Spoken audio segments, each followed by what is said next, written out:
দেশ বাঁচাতে ভারত থেকে ৩৩ পণ্যের আমদানি এক ধাক্কায় বন্ধ। সরকার এবার সোজা পথে হাঁটল না, দরজা বন্ধ করেই দিল।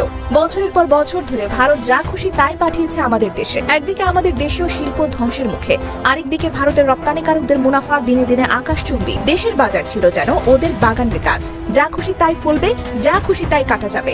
অবশেষে ২০২৫ সালে এসে বাংলাদেশ সরকার এক টেবিলে সব হিসাব কষে দিল। এবার আর কোনো আলোচনার জায়গা নেই। ভারত থেকে এক ধাক্কায় ৩৩টি পণ্যের আমদানি বন্ধ ঘোষণা করা হয়েছে। বছরের পর বছর ধরে ভারত থেকে আমদানি করা পণ্য দখল করে রেখেছিল বাংলাদেশের বাজার। ফলে স্থানীয় শিল্প প্রতিষ্ঠানগুলো কঠিন প্রতিযোগিতার মুখে পড়েছিল। এবার দেশের শিল্প প্রতিষ্ঠান বাঁচাতে ভারত থেকে ৩৩ পণ্য আমদানি বন্ধ। অবশেষে ডক্টর ইউনূসের সরকার দরজা বন্ধ করেই দিল ভারতের জন্য। আমরা ইউনিয়নকে এই মুসলিম বিরোধী মোদীকে হারে হারে শিক্ষা দিব, এবং সেই শিক্ষা হলো আমরা আমাদের অর্থনীতিতে আঘাত করব।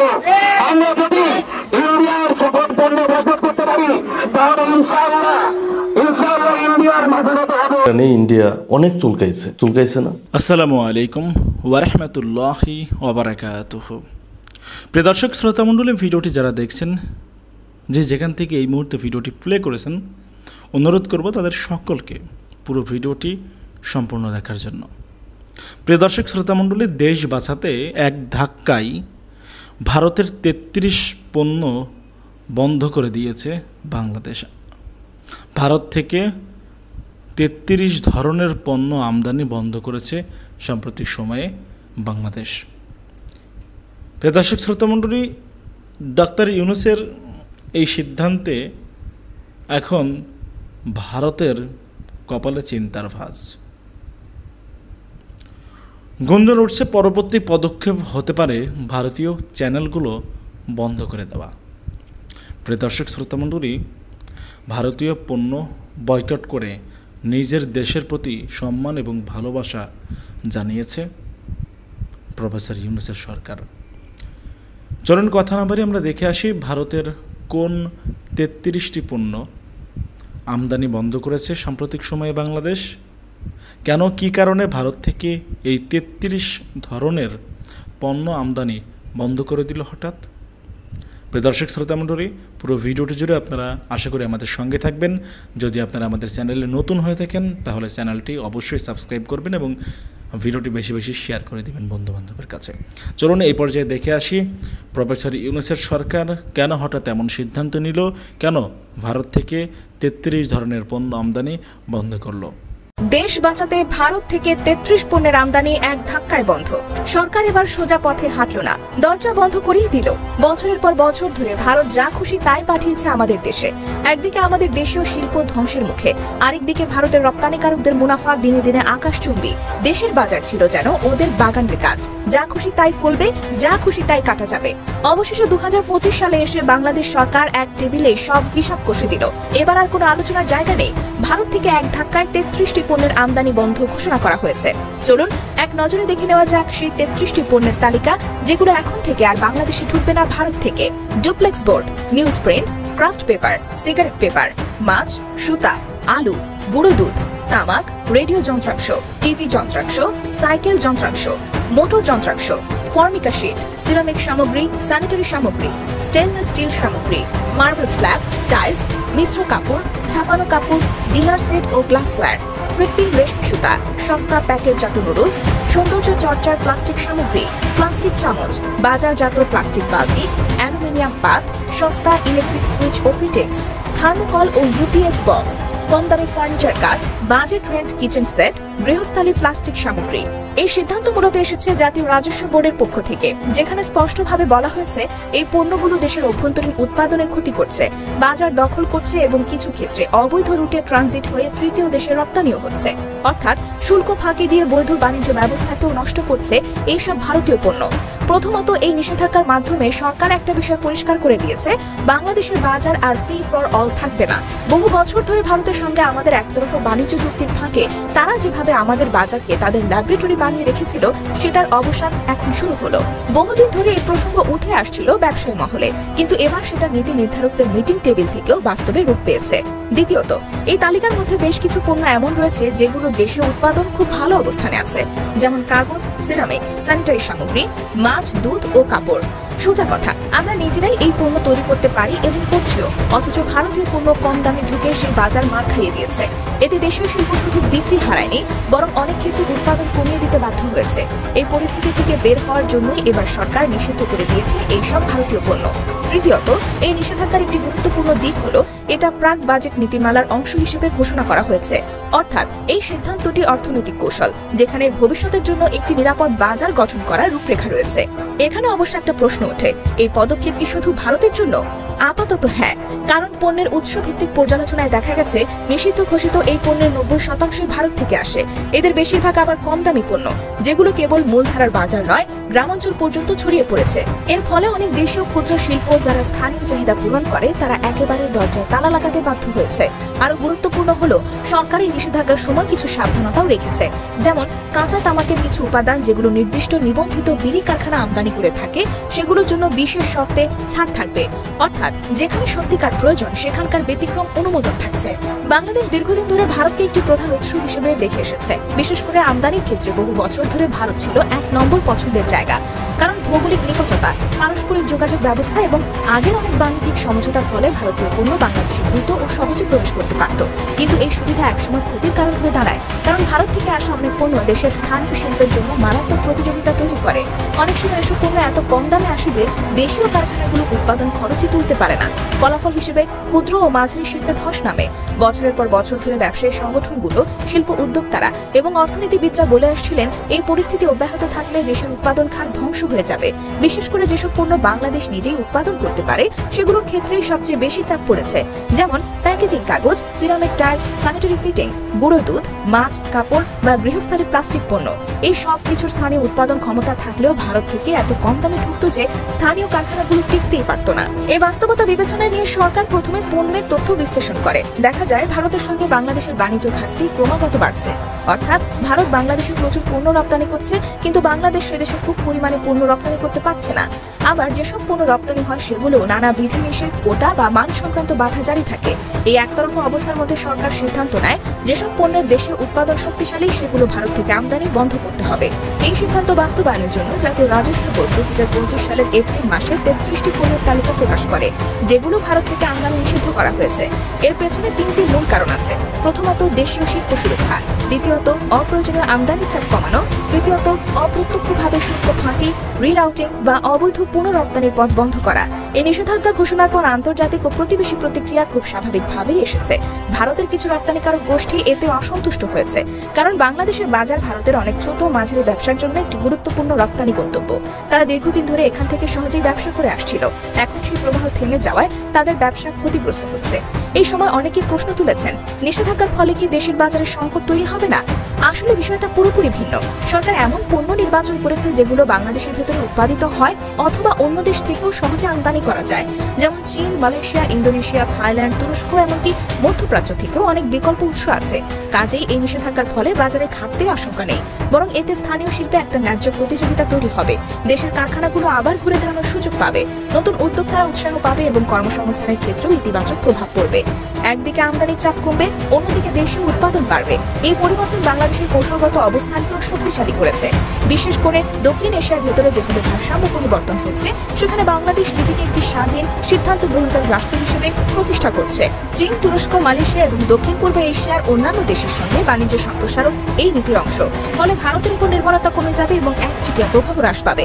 এই নীতির প্রয়োগে আরেকটি সুবিধা হলো দেশি ভোক্তার চাহিদার সঙ্গে দেশি পণ্যের মিল বাড়বে। আগে দেখা যেত অনেক ভারতীয় পণ্য সস্তা হলেও মানে খুব একটা ভালো ছিল না। এখন যদি দেশের পণ্য বিক্রি বাড়ে তাহলে উৎপাদকরা মান উন্নয়নের দিকে যাবে। এতে ভোক্তা যেমন মানসম্মত পণ্য পাবে, তেমনি শিল্প খাতেও দীর্ঘমেয়াদী টেকসই উন্নয়ন হবে। এছাড়া নতুন উদ্যোক্তারা যারা দেশীয় পণ্য উৎপাদন করতে চায় তাদের জন্য এখন প্রতিযোগিতার পরিবেশ তুলনামূলক সহজ হবে। যখন বাজারে চীনের, ভারতের কিংবা অন্য দেশের কম দামি পণ্য অনিয়ন্ত্রিতভাবে আসে, তখন একজন নতুন উদ্যোক্তার জন্য বাজারে টিকে থাকা কঠিন হয়ে পড়ে। এই নিষেধাজ্ঞা সেই জায়গায় একটা ভারসাম্য আনবে। একই সাথে এটি সরকারের রাজস্ব ব্যবস্থাপনাতেও ইতিবাচক পরিবর্তন আনবে, কারণ অপ্রয়োজনীয় আমদানির উপর শুল্ক বা ভ্যাট আদায় হলেও তা স্থানীয় মূল্য সংযোজন তৈরি করে না, বরং স্থানীয় উৎপাদন বাড়লে দেশীয় কাঁচামাল, শ্রমশক্তি, পরিবহন, বিপণন সবকিছুতে কর্মসংস্থান ও অর্থনৈতিক কার্যক্রম বাড়বে। ফলে কর আদায়ের ক্ষেত্রেও এটা আরো বিস্তৃত ভিত্তি করে দেবে। আরেকটি দিক হলো এই সিদ্ধান্তের ফলে বাংলাদেশ বাংলাদেশকে এখন আন্তর্জাতিক বাণিজ্যে আরো ভাবতে হবে। বিশ্ব অর্থনীতির ক্ষেত্রে এই পদক্ষেপ একটি বার্তা পাঠিয়েছে। বাংলাদেশ এখন আর একতরফা সিদ্ধান্ত মেনে নেওয়া দেশ নয়। এর ফলে অন্যান্য দেশও বুঝে যাবে বাংলাদেশের সঙ্গে বাণিজ্য করতে গিয়ে স্থানীয় শিল্পের প্রতি সম্মান দেখাতে হবে। অনেক সময় দেখা যায় বড় দেশগুলো ছোট দেশগুলোর বাজারকে নিজেদের দখলের জায়গা মনে করে। বাংলাদেশ এই ধারার বাইরে যেতে চাইছে। অন্যদিকে এই সিদ্ধান্ত বাস্তবায়নের জন্য সরকারের বিভিন্ন সংস্থাকে এখন আরো সংগঠিতভাবে কাজ করতে হবে। কাস্টমস, বাণিজ্য মন্ত্রণালয়, শিল্প মন্ত্রণালয় এবং রাজস্ব বোর্ডকে সমন্বয় করে কাজ করতে হবে যেন এই নিষেধাজ্ঞা কার্যকর হয় এবং কেউ যেন ভুল পথে এসব পণ্য আবার প্রবেশ করাতে না পারে। এই সিদ্ধান্ত দীর্ঘমেয়াদে দেশীয় শিল্পের মানোন্নয়নে সহায়ক হবে, কারণ এখন দেশি শিল্প জানবে তাদের পণ্যের প্রতিযোগী আর সহজে বিদেশ থেকে ঢুকবে না। ফলে তারা নতুন প্রযুক্তি, নতুন ডিজাইন, উন্নত মান এবং টেকসই উৎপাদনে মনোযোগ দিতে পারবে। এই মনোভাব যদি তৈরি হয় তাহলে শুধু পণ্যের দামে নয়, গুণমানেও দেশি পণ্য আন্তর্জাতিক বাজারে জায়গা করে নিতে পারবে। বছরের পর বছর ধরে ভারত থেকে আমদানি করা পণ্য দখল করে রেখেছিল বাংলাদেশের বাজার। ফলে স্থানীয় শিল্প প্রতিষ্ঠানগুলো কঠিন প্রতিযোগিতার মুখে পড়েছিল। এবার দেশের শিল্প প্রতিষ্ঠান বাঁচাতে ভারত থেকে 33 পণ্য আমদানি বন্ধ। অবশেষে ডক্টর ইউনূসের সরকার দরজা বন্ধ করেই দিল ভারতের জন্য। গত 17 বছরে শেখ হাসিনার শাসনামলে ভারত যা খুশি তাই রপ্তানি করেছে বাংলাদেশে। তাতে ভারতের রপ্তানিকারকরা আঙ্গুল ফুলে কলা গাছ হয়েছে। বিপরীতে বাংলাদেশের অনেক শিল্প হয়েছে ধ্বংস। অবশেষে 2025 সালে এসে বাংলাদেশ ভারতের দাদাগিরি বন্ধ করে দিল। এবার আর কোনো আলোচনা নয়, ভারত থেকে এক ধাক্কায় 33 পণ্য আমদানি বন্ধ। কি সেই 33 পণ্য আমদানি বন্ধে ভারত কতটা ক্ষতির মুখে পড়তে চলেছে তা জানাবো আজকের এই ভিডিওতে। চলুন শুরু করা যাক। বাংলাদেশ সরকার যে 33টি পণ্যের আমদানি নিষিদ্ধ করেছে তার পেছনে রয়েছে একাধিক গুরুত্বপূর্ণ এবং সময় উপযোগী কারণ। বহুদিন ধরেই দেশের ছোট বড় উৎপাদনকারী প্রতিষ্ঠানগুলো অভিযোগ করে আসছিল যে ভারত সহ আশেপাশের দেশ থেকে কম দামে আমদানিকৃত পণ্য তাদের ব্যবসার জন্য হুমকি হয়ে দাঁড়িয়েছে। বিদেশি পণ্যের দাপটে দেশীয় পণ্য বাজারে টিকে থাকতে পারছে না। এই নিষেধাজ্ঞার ফলে দেশীয় শিল্প উদ্যোক্তারা কিছুটা হাফ ছেড়ে বাঁচবেন এবং স্থানীয় তৈরি পণ্যের চাহিদাও বাড়বে। কারণ বর্তমান বৈশ্বিক অর্থনীতি বাস্তবতা, দেশীয় শিল্পের প্রতিযোগিতায় টিকে থাকা এবং বৈশ্বিক মুদ্রার ঘাটতির মতো চ্যালেঞ্জগুলো বিবেচনা নিয়েই এই পদক্ষেপ নেওয়া হয়েছে। চলুন এক নজরে দেখে নেওয়া যাক যেসব পণ্য নিষিদ্ধ হয়েছে। এই পণ্যের তালিকায় রয়েছে সুতা, গরু দুধ, আলু, তামাক, মাছ, সিগারেট ও এর কাঁচামাল, কাগজজাত সামগ্রী, news print, duplex board, kraft paper, ceramic ও স্যানিটারি সামগ্রী, মার্বেল স্ল্যাব ও টাইলস, সাইকেল ও মোটর পার্টস, টিভি, রেডিও যন্ত্রাংশ, স্টেনলেস স্টিল, হোম অ্যাপ্লায়েন্স ও মিশ্র কাপড়। এই সিদ্ধান্ত বাংলাদেশের অর্থনীতিতে একটি বড় বার্তা বহন করে। সরকার স্পষ্টভাবে বুঝিয়ে দিয়েছে যে দেশীয় শিল্পকে আর অবহেলা করা যাবে না। এতদিন ভারত থেকে আসা সস্তা পণ্যের কারণে যারা স্থানীয় বাজার হারিয়েছে তাদের জন্য এটি স্বস্তির খবর। এছাড়া নতুন উদ্যোক্তাদের জন্য এটি সহায়ক পরিবেশ তৈরি হবে। স্থানীয়ভাবে উৎপাদিত পণ্যের চাহিদা বাড়লে মানও উন্নত হবে। এতে করে দেশীয় পণ্য আন্তর্জাতিক বাজারে প্রতিযোগিতা করার মতো সক্ষমতা অর্জন করতে পারবে। এই সিদ্ধান্তের ফলে ভারতের উপর নির্ভরতা কমবে এবং বাংলাদেশ বিকল্প বাজার ও উৎসর দিকে মনোযোগ দিতে পারবে, যেমন চীন, মালয়েশিয়া, তুরস্ক, থাইল্যান্ড, ইন্দোনেশিয়া ও মধ্যপ্রাচ্য। সবশেষ বলা যায় এই আমদানি নিষেধাজ্ঞা শুধুমাত্র একটি বাণিজ্যিক পদক্ষেপ নয়, বরং এটি বাংলাদেশের অর্থনৈতিক স্বাবলম্বিতা ও শিল্পায়নের পথে এক গুরুত্বপূর্ণ মাইলফলক। এতে একদিকে আমদানি হ্রাস পাবে, অন্যদিকে দেশীয় শিল্পে গতি আসবে এবং কর্মসংস্থানও বাড়বে।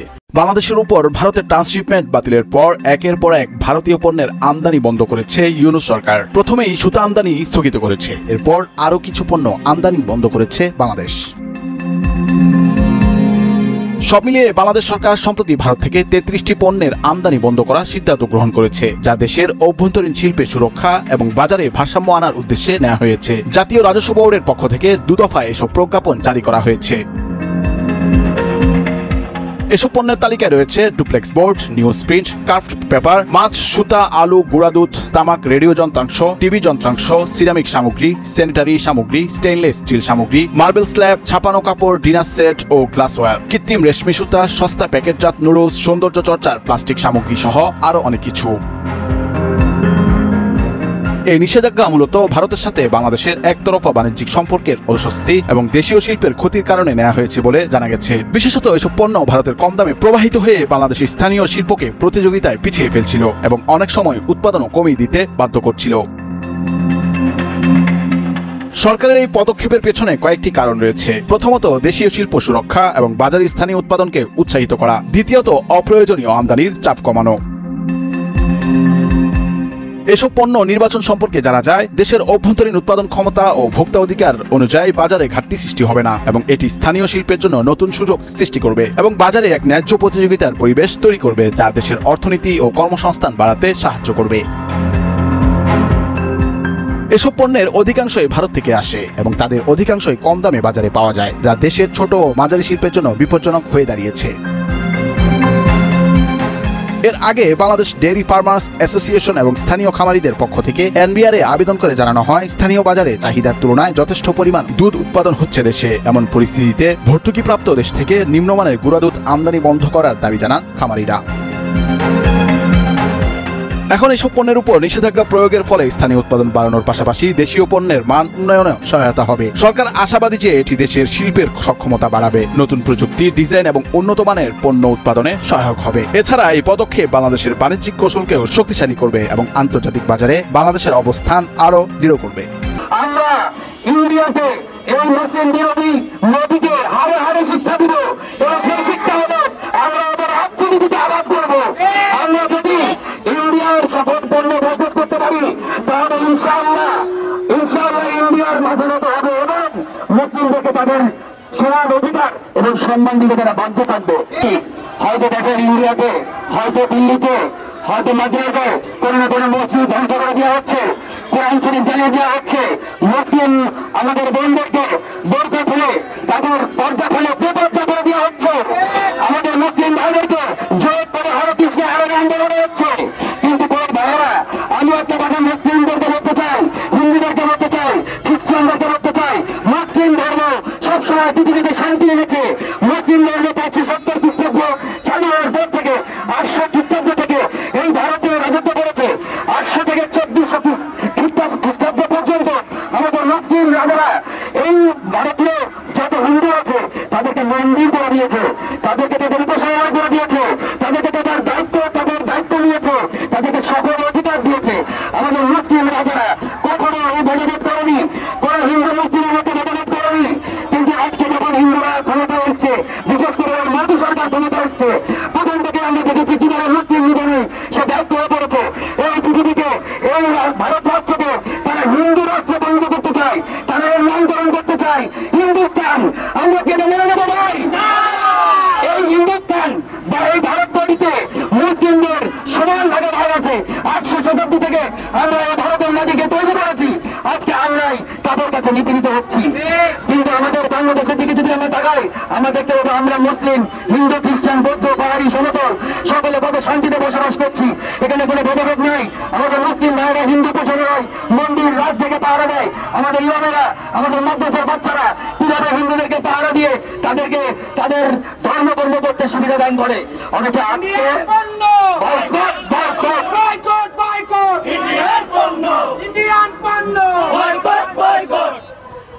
আমি আমার ভাইদেরকে বলতে চাই, ভাই আমরা অস্ত্র হাতে নেব না, মুসলিম শান্তির ধর্ম।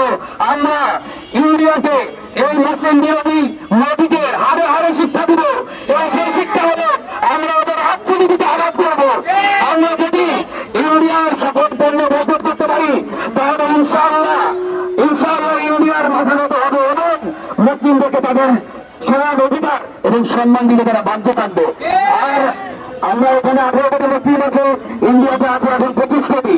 এই 2 কোটি আমরা মেরে যাই এবং সারা বাংলাদেশে এই মৌলিক জায়গা থেকে আগামী সপ্তাহে শুক্রবারে ইনশাআল্লাহ সারা ওয়ার্ল্ডে, ইউকেতে, ইউএসএ সব জায়গাতে ইনশাআল্লাহ এই প্রতিবাদ হবে এবং পুরো বিশ্বতে ইসলামিক টাইমসে হবে।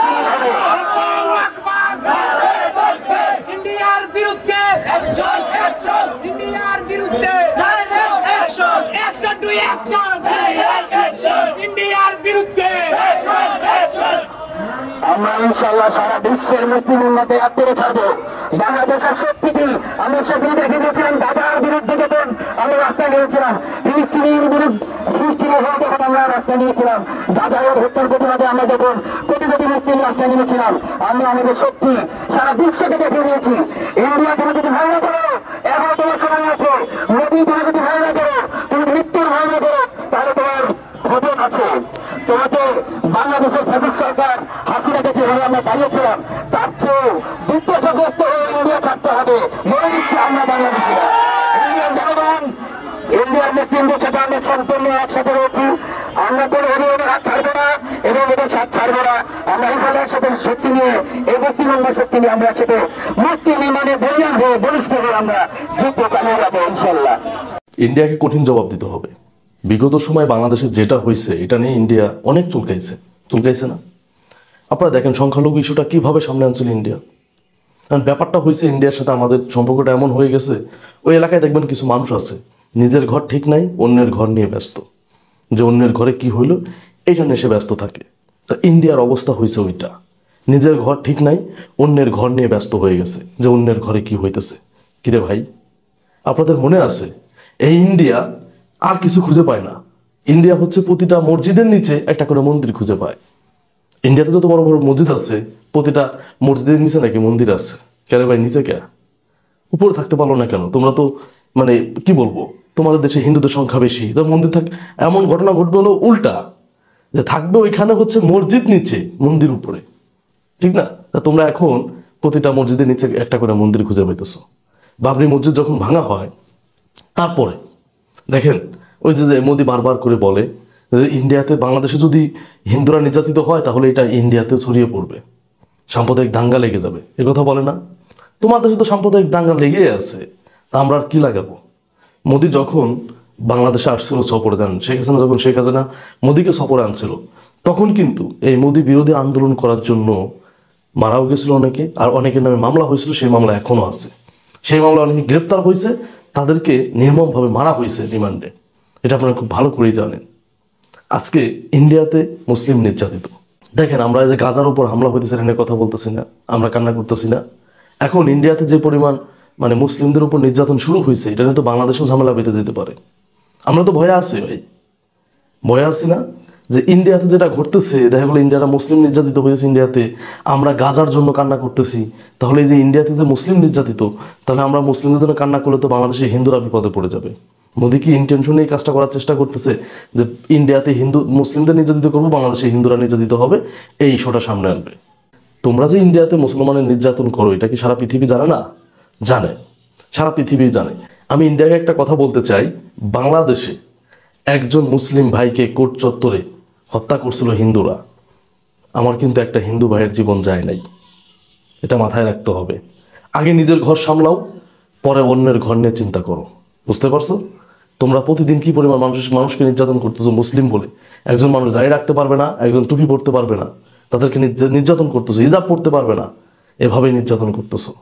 বের হয়ে আসো, আগে নিজের ঘর সামলাও, পরে অন্যের ঘর নিয়ে কথা বলো, তাহলে এটা মানানসই হবে। তাছাড়া মানুষ হাসাহাসি করবে। আর একটা কথা, জাল্লার মায়ের দুনিয়ার বাইরে। আজকে মোদির দল সব থেকে মানে কি বলবো, পচে গেছে, গন্ধ বের হইতেছে। মোদি চাচ্ছে এটা সাম্প্রদায়িক দাঙ্গা লাগাইয়া ও হিন্দুদের সমর্থনটা নিতে, হিন্দুদের পক্ষে কথা বলবে। অলরেডি দেখেন যে বিরোধী দলগুলো কিন্তু মোদির বিরুদ্ধে কথা বলতেছে, যে মুসলিমদের নির্যাতন করা হইতেছে। এই ইস্যুটা, এই সুযোগটাই কাজে লাগাইতে চায়। তাহলে কত বড় জঘন্য এই মোদি, চিন্তা করছেন? কত বড় জঘন্য এই মোদি, যে মোদি কিনা যে মুসলিমদের মেরে হিন্দুদের সমর্থন পেতে চায়। চিন্তা করা যায়? তোমার দেশ ভাই, তুমি যেটা মনে হয় সেটা করো, কিন্তু তুমি তোমার দেশের সংখ্যালঘুদের নির্যাতন করতেছো, আবার এই কথা তুমি বলতেছো বাংলাদেশের সংখ্যালঘুরা নির্যাতিত। আগে ঘর সামলাও ভাই, তারপর আমাদের ঘর নিয়ে চিন্তা করো। সুপ্রিয় দর্শক শ্রোতা মণ্ডলী, আপনারা দেখতে পারলেন। ব্যক্তিগত মতামত অবশ্যই কমেন্টে জানাবেন আপনারা কি বলতে চান। ভারত থেকে যে 33 ধরনের পণ্য আমদানি বন্ধ করে দিল, প্রিয় দর্শক শ্রোতা মণ্ডলী, এটার কারণে বড় একটা বিপদে পড়ে গেছে ভারত রীতিমতো। ভারতের যে গলাবাজি এবং যেই আস্ফালন বাংলাদেশের মাটিতে হয়েছিল, সেটা কিন্তু দিনের পর দিন বন্ধ হয়ে যাচ্ছে। ভারতের দাদাগিরি আর নেই বাংলাদেশে। এখন আমরা আমাদের মতো করে চলি, আমাদের মতো করে মাথা উঁচু করে বাঁচি। প্রিয় দর্শক শ্রোতা মণ্ডলী, আপনারা জানাবেন আপনাদের মতামত। প্রফেসর ইউনূসের সরকারের এই সিদ্ধান্তকে আপনারা কিভাবে নিচ্ছেন, কিভাবে আপনারা সাধুবাদ জানাচ্ছেন। প্রিয় দর্শক শ্রোতা মণ্ডলী, এই সিদ্ধান্ত কি সঠিক ছিল? প্রফেসর ইউনূসের এই সিদ্ধান্ত কি আপনারা মেনে নিচ্ছেন? কি চোখে দেখছেন জানাবেন কমেন্ট করে। শেষমেশ বলতে চাই, আপনারা যদি আমাদের চ্যানেলে নতুন হয়ে থাকেন তাহলে অবশ্যই চ্যানেলটি সাবস্ক্রাইব করে পাশে থাকা বেল বাটনটি ক্লিক করে রাখবেন, যাতে পরবর্তী আপডেট আপনাদের কাছে পৌঁছে যায় সকলের আগে, সবার আগে। আল্লাহ হাফিজ। আসসালামু আলাইকুম ওয়া রাহমাতুল্লাহি ওয়া বারাকাতুহু।